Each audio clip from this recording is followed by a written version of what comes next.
It seems you have mastered many different domains, something like Leonardo da Vinci did. Is there something we should know that you guys share that might serve the rest of us? Probably. Interesting question. I think the approach, how one looks into things, is extremely important, and probably most people, that's kind of a set thing. In other words, for a lot of people, likely, looking into seeing things means, Googling it, okay, or whatever, asking somebody and getting some information. Okay, that's one thing. But for example, in domains like mastering something or becoming skillful or making any kind of insight, solving any of, philosophies or life's big questions, obviously you can't just ask somebody. I mean, you ask somebody, but so they give you an answer. I mean, how did the universe begin? Well, the Big Bang. What was the Big Bang? Well, it's like, hot, dense state, and bloom. Like, there was no time or space. What the fuck? What do you mean there was no time or space? Then what was there? Well, a hot, dense state. I heard it in a song. Okay, what do you mean? How can there be a hot, dense state when there's no time or space? Come on. You're really not making sense here. Yeah, it's because we don't know. We don't really have a clue. It's physics. And we ran out about then. So we had to invent something, and then we say, boom, somehow the universe, what we call the universe, suddenly existed and time and space got created. Huh. Do you know what you're saying? Are you listening to yourself here? You know what I'm saying? See, so in any case, I mean, if you were going to tackle something like that, you would have to think way off the charts. All right? So you couldn't think what physicists think because they don't know. They're completely stumped by it. They throw out guesses and theories, and they can't do it. Which is to say, they can't solve the problem because they don't grasp a nature that is completely independent of the physics that they know and study. See, they can't. I mean, God bless them, They must know a great deal about physics, but I'm just saying. See, they can't grasp a nature that has nothing to do with that, and that's where they get stumped. Yeah. So in any case, I'm just saying, how you approach things makes a huge difference. Now, say in my case, I never set out, I hear tell, that the founder of Amazon started with books on purpose, knowing he was going to expand to everything in the world, okay, and set up things for me. I never did that, okay? I did not start with something and then again expand. That is never my idea. So what I did was, what was ever in my questioning, my contemplations, and then discovering things in certain domains. Since I was involved in the martial world, I did a lot of work in body and then mastery and skill. And since I was involved in the consciousness work, what we call the consciousness work, I was involved in, contemplation and investigation and study and checking out different possibilities, different people, different ideas. But, being interested in other people's ideas is only one part of the matter. And in a certain way, it might be an important part because you are exposed to stuff that you wouldn't be exposed to. You have people thinking things you wouldn't have thought, etc. That's, important to kind of open your mind. It's kind of like getting an education. You see, it's important to, wow, that's a lot of information out there I didn't know. And, so it kind of opens your minds and it teaches you how to think better, for example. But that should only be the beginning, the opening salvo on real knowledge, real investigation, is you do that, and then you keep taking it over yourself. You keep thinking beyond, and kind of like, let's go back to that physics thing with the Big Bang, right? You can't stand on what they have. You wouldn't get nowhere. You get nowhere because they don't know. Say, just like, you can't stand on psychology. If you listen to psychologists, it's all in the same domain. I mean, seriously, come on, give me a break. It's all in this paradigm of psychology that's already been invented and thought. And the way it all works is, well, this and that and the other thing and the trauma and the healing and, medications. It's all in this particular paradigm, which is very limited, maybe useful for some people. But then, it'd be useful just to talk to somebody. You know what I'm saying? Just to talk to somebody honestly about stuff can be quite useful. It doesn't have to be a psychologist. Yeah. And then getting some feedback, perhaps, of things that you wouldn't have thought about. But to think of it's all etched in stone is a mistake. Because it's not etched in stone because they don't know. I'm sorry. They really don't know. And most psychologists are just dealing with book learning. See, class learning. Stuff they learned. You know what I'm saying? And, well, okay, good. But now, inherent in that learning is the limitations and assumptions and beliefs that learning was founded on. All right? In any case, it goes on and on. We could talk about religions or whatever else. But you're following me here at all? If you really want to question in any real way, you have to consider beyond what's given to you. I'm not saying don't listen to what's given to you. I'm not, stand on the shoulders of giants, and learn. But you must realize that when you stand on the shoulders of giants, you're facing whichever way they faced. All right? See? And then, humble you. They're giants, for crying out loud, You can't turn around and face another direction. That's kind of disrespectful. You get up their ass.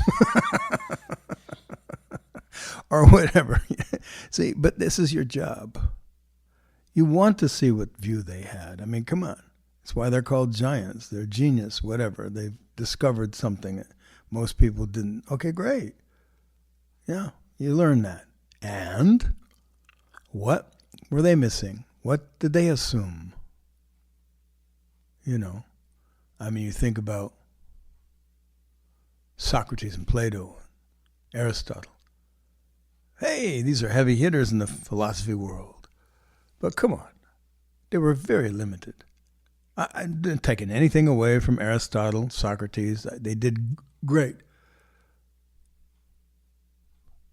Plato, on the other hand, not a big fan. But in any case, but, we consider they laid a foundation in their thinking. All right, good. See? And then we get to stand on that foundation and say, wow, I wouldn't have thought that way. These guys were, really good. They're brilliant. They had questions. Okay, good. See? And then what else? See, this is very limited in their thinking. See? But it's okay. I'm not blaming them. They were breakthroughs at the time, right?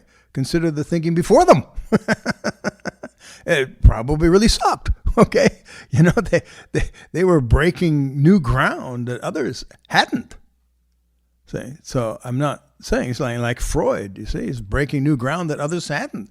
So I'm not dissing the whole invention. I'm just saying it always falls into a limitation. It always falls into assumptions. And so if you want to grasp something outside of that, if you want to grasp something new, say, or genuine, you have to think outside of the limitations, beliefs, and assumptions that others have already fallen into or based their communications on. as well as humanity, all of humanity. Come on. You think, like what? Cave people, we're so much smarter than cave people. Okay, perhaps. Not at, finding grubs or making a living in the wild, perhaps. They were probably pretty good at that. You and I, or I can't speak for you, but me, I wouldn't be so good at that, okay? I wouldn't like that at all. In any case, do you think they knew about reality in a way that we don't? Maybe they did. But you see, over time, over millennia, in the civilizations and things we've created and things we've done to manage life, et cetera, hey, tremendous, miraculous in its way. But it also goes down certain roads. It has to, because if it doesn't get to exist, because that's what's true about existence. It has to go down certain roads. There's no choice about that. In any case, let me see. Let's take my books, for example. There are, off the top of my head, 6 books that are unique. And what do I mean by that? I mean that in the history of humanity, as far as I can tell, I don't know everything, of course. See, but as far as I can tell, in the history of humanity, 6 of these books have broken new ground. In other words, they've communicated and worked in ways that nobody else has communicated and worked with. Okay? Principles of Effortless Power, for example, is in body being. See, I've never heard anybody do that. Have you? I haven't. Talk about these principles, dynamics, structures, the way the body works, effortless power. Effortless power? No. Nobody's ever done that, as far as I know, and I'm pretty certain that's the case. You see? Mastery? Has anybody done? No. Book of Not Knowing? No. Nobody's ever done that before. There's been lots of stuff done. And of course you could say, well, it's just a different thing. But is it? See? If you pay attention, no, it's not just different. It's not just different. It's not just, one of many. Oh, you got this theory, you got that theory, you got this practice, you got that practice, and here's another one. No, because it's not a practice. And it's not a theory. See, it's breaking new ground in ways and communicating stuff in new ways that nobody had ever done before. Why? I guess nobody ever knew it before. I guess. At least it never occurred to them to do that. You see, genius of being. So anyways, let's see, what did I say? Principles of Effortless Power, Zen Body Being, Book of Not Knowing, Genius of Being, Art of Mastery, and Ending Suffering. Sometimes I call it endless suffering. But anyway, okay. Ending Unnecessary Suffering. See, those 6 books, right? Pursuing Consciousness, maybe.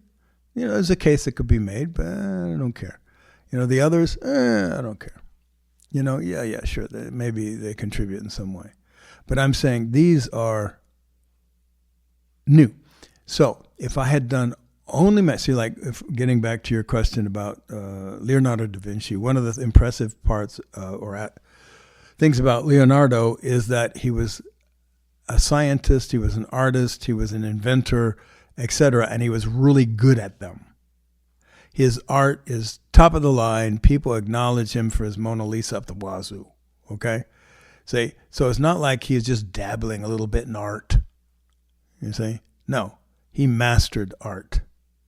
He mastered science, anatomy, taking the body apart, finding out why it works certain ways, etc.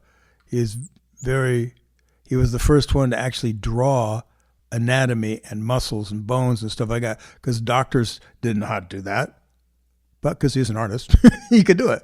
And it's very helpful, right, to the doctors. Anyway, so he invented things, weapons. He invented what we could call scuba diving. He invented flying. It didn't work, but he invented it, etc. I mean, there's lots of stuff that he worked on. Smart. about it. See, so it's kind of his depth of mastery. You know what I'm saying? See, so like, for example, if we take one, see, and this is getting to your point, what are we missing, perhaps, that might be useful? See, if all I did was spend my entire life on learning about mastery and mastering something, okay, and I write a book called The Art of Mastery, oh, that would be, people might acknowledge me for that, right? It's like, oh, wow, mastery, this is really great. Wow, this is really deep. Okay. But then what about, body being? Oh, well, that's, how about, the book of not knowing, consciousness? Oh, that's pretty deep. Well, both of them? All three? How about, principles of effortless power? What's that? What, hey, you're getting carried away here, son. Okay. See, like, what allows, this is for you to think, what allows for someone to do all those things and not just trivial, what's it called? Jack of all trades, master of none. No, master of many. See, that's different. See, now I appreciate the fact that for the most part, yes, you have to specialize in one domain, maybe two at the most, and master those. Okay, cool. I appreciate that.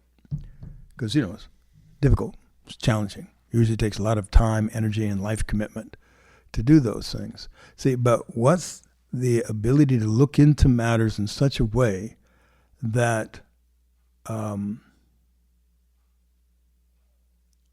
you grasp things that most people don't, right? And in a deep way. Okay, let me see if I can respond to that in a way that might make a difference.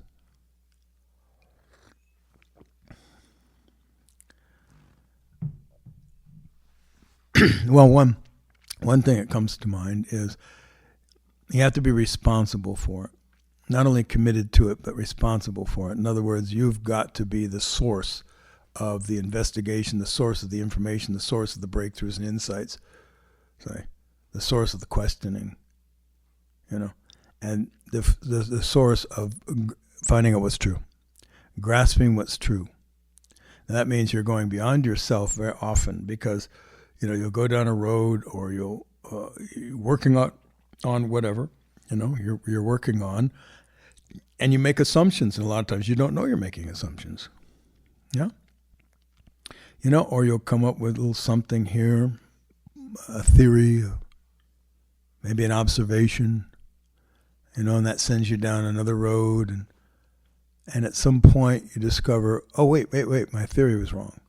Or, my observation was limited, or it's built on these ideas. And I didn't notice it's built on these ideas. So, and you have to keep breaking free of those. You follow me? And most people don't do that. Most people don't even know they should or could do that. Say, but you continue in that way, and you have a certain kind of audacity to take on things like that. Okay? And it's not like you're trying to be, I'm going to be better than everybody else. I'm going to know something they don't know. That usually is really a fool's errand, okay? Because it's just ego and arrogance, and you're not really working on the task. It's more like, I'm going to grasp this for real, period. I don't care what other people have done. I'll listen, I'll consider it, I'll use it, whatever, but that's not the point. The point is actually grasping it for yourself, so to speak, okay? And you're grasping, you're working, here's the key. You're working to grasp what's true. You're not working to design a new belief system. You're not working to design new ideas and philosophy. You're not working to, hey, look what I can do. Pound my chest and look what I contributed. Is it any good? Oh boy. No, those aren't the point. So you're looking to grasp what's true, and what's true is independent of you. It doesn't care about you. It doesn't care about your contribution. You're working to grasp what's true. Okay? You follow? About whatever it is. But whatever it is, this project, that project, this investigation, that question, something relative, something absolute, doesn't matter. It's like whatever it is that you're trying to grasp, you're trying to, work with or master. You're saying you're working with what's true, beyond me, beyond you, beyond us. Independent of humanity, independent of the little lives that we live, okay? And all of our concerns, and the concerns of humanity as a whole. Just what's true. Do you see the difference there? Saying when we get caught up in those limitations of, human assumptions, thus far, and theories and my life and what I'm doing and all. See, we get caught in a different world, which is the world that most people are caught up in. I understand, but we get caught up in a different world, and that keeps us from being able to openly investigate what's true. Say, and so I'm guessing that one of the things maybe Da Vinci and I and others have in common is they're concentrating on what's true, say, or what really works, what's really, effective. If you're in domain of master or something like that, and like consciousness, that kind of thing, what's true, what's really going on, not if I can come up with a new idea. A new idea is irrelevant. Is of no real import.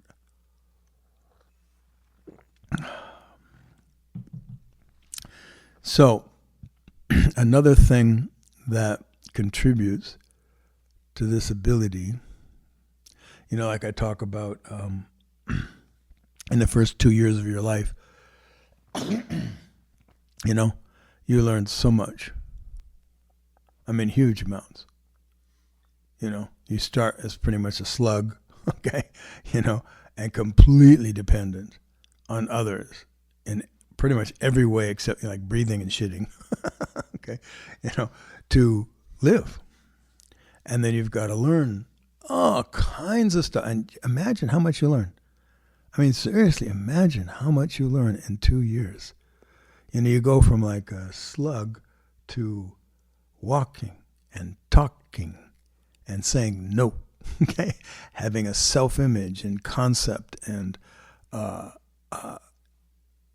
manipulating your whole body and knowing that how to move your arms and fingers and legs. That all took work, Say, and then you get better and better. I mean, you're not only going from standing, you go to walking, you go to running. My God, and by 2, you can run. You're a miracle. You're a genius of being there. But in 2 years, which is nothing. If you compare it to like 75, it's a small amount. See, and then the thing is, you keep learning, but it slows, and it slows more, and it slows more. And by the time you're an adult, you're probably not learning much at all. See, not really. See, but remember, well, you can't probably remember, but imagine you can remember. When you were 2, you were not interested in the same things you're interested in an adult. You were working hard to do what was in front of you.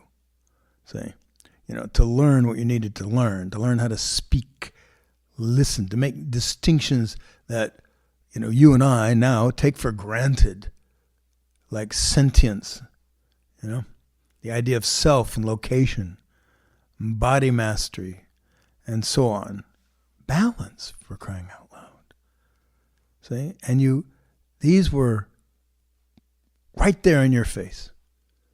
Every time you stood up as a toddler and fell over and stood up and tried again and teetered and tottered and, fell over. I mean, how many times did you do that? You probably don't remember.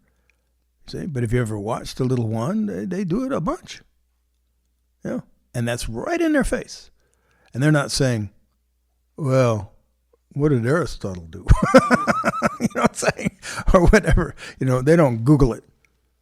They stand up and they do it until they can do it. You see? So there's some of that, okay, involved. Now, what we call enlightenment, which, I don't know, I'm not sure that the term serves much anymore. But what we call enlightenment, or becoming conscious beyond yourself, becoming conscious of the nature of things, becoming conscious of, you know, the nature of you, the nature of life, the nature of existence, of objects, of whatever, you know, space, time. Say, becoming conscious, and then when you become conscious of these things, you go, you are freed of this human assumptions, these human assumptions. You're freed of the reality that we take for granted, and you grasp, oh, wait. It's not like what we've been thinking. It's not, you know, what we take for granted. Sure, there's what we take for granted, but this is just one domain in all this like hoopla. No, I'm not being clear. The important part is the freedom, okay, that the consciousness provides. You know, or as I like to say, the nothing from which to come. So the important part is it allows you to be able to look into things a little bit more like the 2-year-old. Right there in your face, without assumption. You know, you do it, you don't do it. It's right there. You master it, you don't master it. You see? And you work it and work it until you do.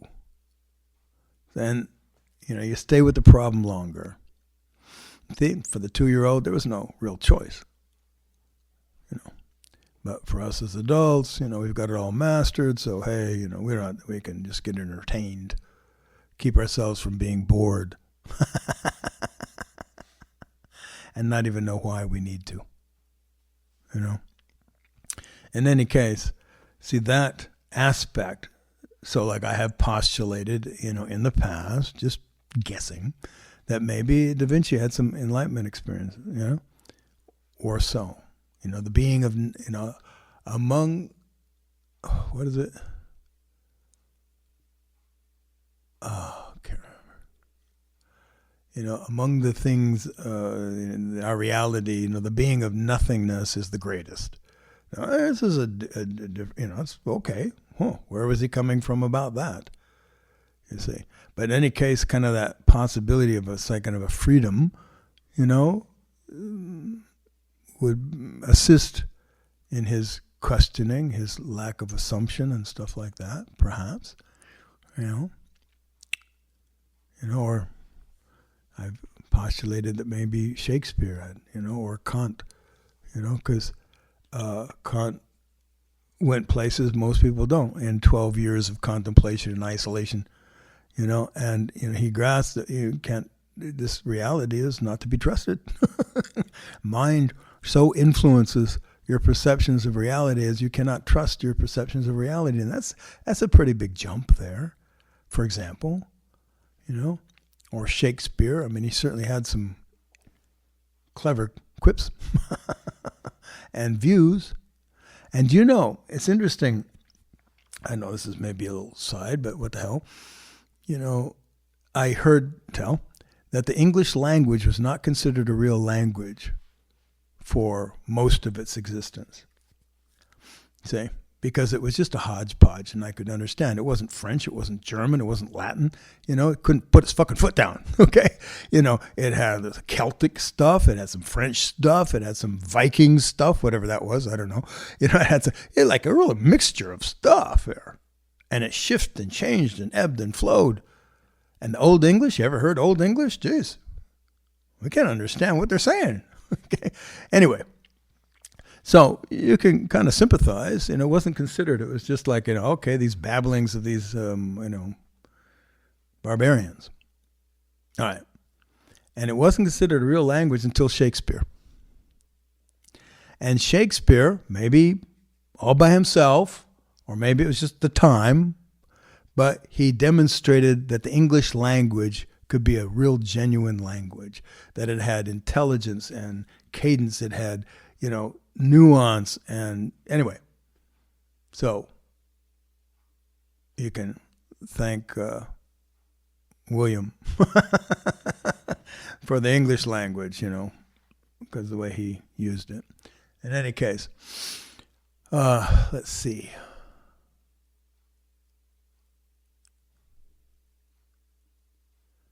Yeah.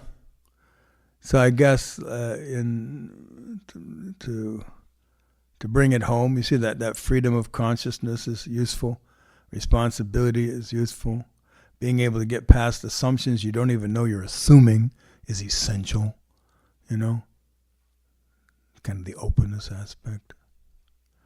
And, being responsible, and did I say that? And, taking it on as your own. See? Being audacious. Not in an arrogant way where you think, my opinions are worth anything at all. The truth is. You see, and that's totally different than your opinions. See? We're not asking you to create an opinion or a belief, but to grasp what's true beyond yourself, independent of anything that's, you, yours, humanity's, whatever. See? So that's useful.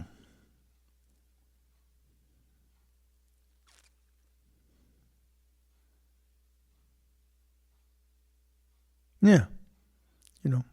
Be open. Have a good time. And keep asking, what's true is what I would recommend. Beyond you. So, that's all I got for now. Anything? Yeah.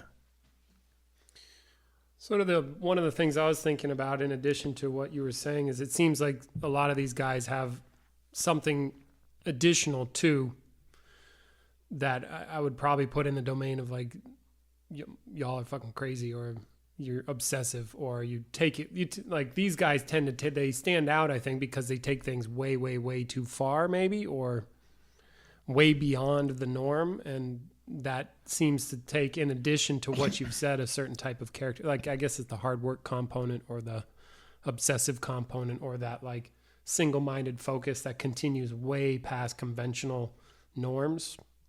Perhaps, I don't know if you could speak to that, or if that resonates or seems true. Yeah, I would say. Now, I didn't know Leonardo, so I have no idea what kind of character he had, but I would imagine he worked a lot. Okay, I mean, he couldn't do it. All that he did, unless he was like full tilt boogie. You know what I'm saying? He had to be working a lot in order to do that. Like we know Newton. Newton, who is pretty much the father of physics. Oh, back to our Big Bang. But in any case, incredible the amount of stuff he discovered. Now it's pretty much generally in one field, but remarkable the stuff that he discovered and rather invented physics, you see. And gravity, and he undoubtedly, and from all accounts, worked like a dog. He worked a lot. See? And commensurate with his character was apparently he was kind of an asshole. You see? He did not treat people well. But it wasn't his concern. He wasn't working on a social demeanor. He was working on creating physics. He had his hands full. And he went down roads that we today would say, nah, not so much. But he wouldn't know that. Alchemy, Hey, he's checking it out, trying to find out what's true about this stuff. And then discovered so many things. I mean, gravity, calculus, something in motion stays in motion. I mean, come on. Who does that? Anyway, so yeah, we were just talking about that, kind of drive aspect. And sure, I imagine, I don't know. I'm just trying to think, kind of like commensurate with your question there. I can't imagine, I don't know of anybody who took the lazy approach and got anywhere. I can't off the top of my head think. See, and it's not because the driven people are driven. It's because they do it. They commit themselves, their life, their energy, their mind, their consciousness. They commit themselves to the discovery, to the work, to the mastery, whatever it is. And in my experience, it usually takes, it takes a lot. You're involved with it. That doesn't mean that, you're unhappy with that. You're like a pig in poop. You're doing what you need to do. Sometimes it's aggravating for sure. There's a lot of failure involved, of course. But it's what you want to do. And I haven't seen that happens by eating potato chips and sitting on the couch. Nothing wrong with that. Love potato chips, and couches are great, but I'm just saying, I don't think that's a method, okay, that leads to much success, because it's just for you. It's just for your comfort. See, because there's nothing in that. You see, take about, look at like kind of being lazy or whatever. There's nothing in that is for anything but you and your comfort, you see? And so you'll get nothing but you and your comfort. See, you don't get anything true. See? And you say, well, I'm going to lazily hold a question. Who am I? Okay, good. And maybe you're great and it happens right away and you grasp something true. Great, excellent. But for one brief shining moment, you committed yourself to something, even if it was like, just a moment. But for most of us, it takes repeatedly doing that. You're saying, keep looking into it, because our minds and our views, our perspectives, they're filled up. It's like the cup runneth over. So we're kind of filled up with stuff. And to get past that, it takes a lot of draining of the cup. It takes a lot of getting past what we're already filled up with. So that usually takes some time. I'm not saying it has to, but as far as I can tell, we look at Buddha, and he was an ascetic for years, depriving himself and dissipating his mind, and before that studying with all kinds of people and mastering their systems, having enlightenment experiences and whatnot. But it looked like he was committed. Threw himself into it. Ramana, on the other hand, if we just take another one, okay, it's pretty quick. He contemplated, whatever, death, and on the floor and blah, blah, blah, but then, got rid of it right away. So, okay, he didn't have to spend eons of time doing that. See, but it was so profound for him, he gave up life altogether, self altogether, real quick. Didn't care if his body was eaten by bugs. Had no impulse to teach or even hang out with people, and then, they forced him to. You see, but he kind of never really left that world. I'm sure, probably at some point he,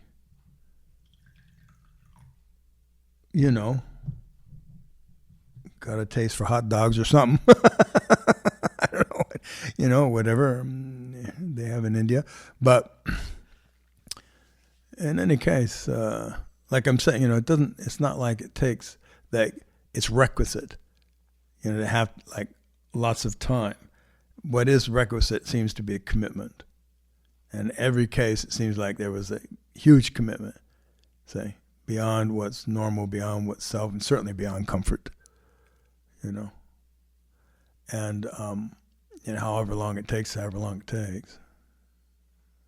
Yeah. I'm just scanning, just like the people. See, now the people that I'm scanning, the people we think about, they're famous in their worlds and what they do because we know them. Okay, there's a reason they might be famous, but if they weren't famous, they still might be, miraculous discoveries by people we never knew because they're not famous. It never carried on into humanity. It didn't influence humanity enough for us to know about them. Think of Lao Tzu, for example. Now, if you want to go the comfort route, maybe, Taoism might be your way here.